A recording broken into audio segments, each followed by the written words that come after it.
Ini suara di atas kepala kita. Ini namanya suara drone, pesawat tanpa awak milik Zionis Israel yang terus mengitari langit Gaza 24 jam tanpa berhenti, memantau, mengintai semua pergerakan warga Gaza, termasuk kita saat ini. Dan drone ini juga, pesawat tanpa awak Zionis ini juga dilengkapi dengan rudal ya untuk mentarget warga-warga yang mereka anggap sebagai ancaman. Dan bagi para penjajah itu, semua kita itu adalah ancaman, baik itu anak-anak kecil, anak-anak perempuan, anak laki-laki, ya, para aktivis kemanusiaan, wartawan. Jadi ya mohon doanya semoga kita semua dijaga oleh Allah Ta'ala. Ta'al Salim, ta'al ma tkhafas, ta'al.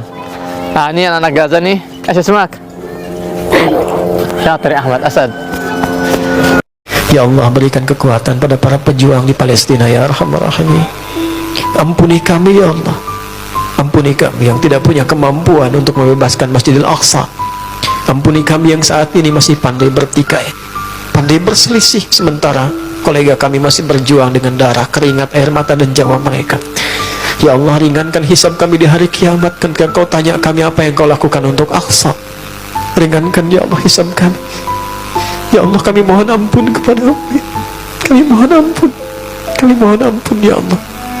Ya Allah, jadikan dengan doa-doa kami meringankan hisab kami di hari kiamat. Sabarkan keluarga para pejuang ya Allah.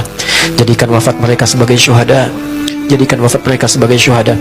Ya Allah, berikan hidayah kepada orang-orang yang merasa sebagai pemimpin di negeri-negeri yang mereka pimpin, agar mereka mampu memperhatikan Palestina. Sadarkan mereka bahwa mereka akan dihisab. Sadarkan mereka bahwa mereka akan dihisab. Sadarkan kami ya Allah.